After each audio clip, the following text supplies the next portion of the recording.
Policies and the people. The policies of the East India Company affected different people, like kings, queens, peasants, landlords, tribals, and soldiers, in different ways. Nawabs lose their power from the middle of the 18th century. The Nawabs and Rajas had seen their power eroded. They progressively lost their authority and honor.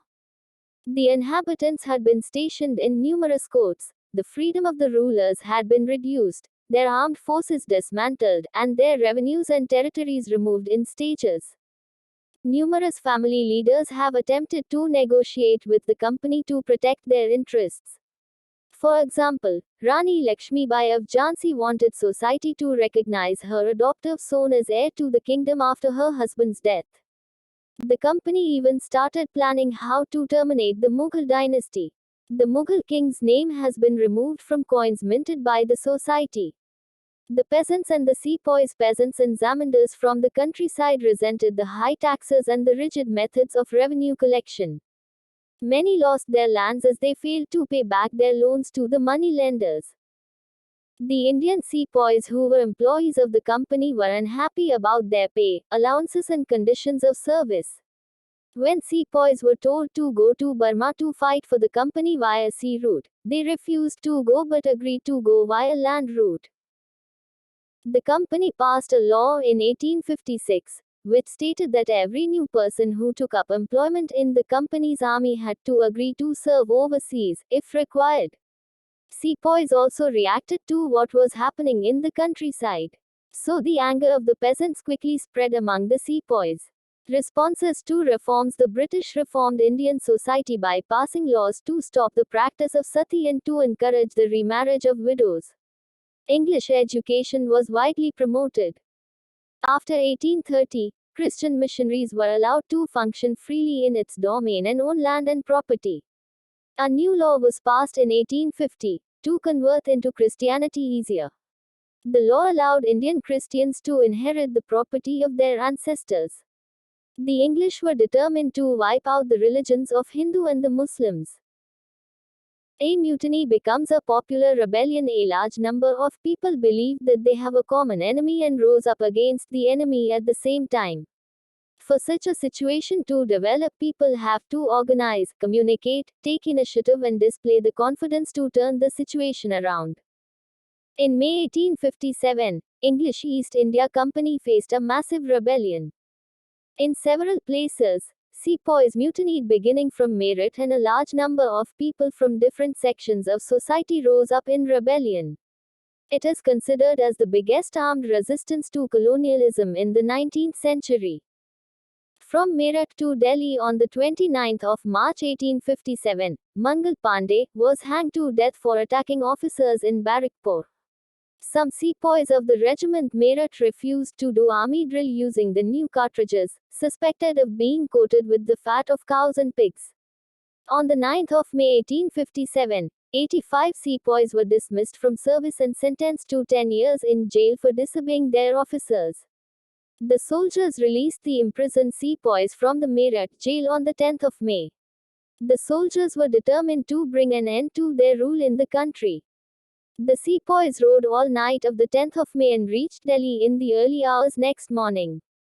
Triumphant soldiers gathered in the Red Fort demanding to meet Badshah.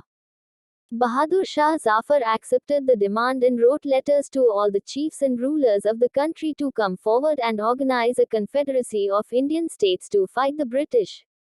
The Mughal dynasty had ruled over a very large part of the country. Small rulers and chieftains controlled different territories were threatened by the expansion of British rule. The British thought that the disturbance caused by the issue of the cartridges would die down. But the entire situation changed dramatically by the decision of Bahadur Shah Zafar. The rebellion spreads. The British were routed from Delhi, and for almost a week there was no uprising. Regiments mutinied and troops joined nodal points like Delhi, Kanpur and Lucknow. Nana Sahib, the adopted son of the late Peshwa Baji Rao, proclaimed himself Peshwa, gathered armed forces and expelled the British garrison from the city. In Lucknow, Birji Skhat proclaimed the new Nawab. In Jhansi, Rani Lakshmibai joined the rebel sepoys and fought the British along with Tantia Tope, the general of Nana Sahib. In the Mandla region of Madhya Pradesh, Rani Avanibai Lodhi of Ramgarh raised and led an army against the British who had taken over the administration of her state. The British were defeated in a number of battles.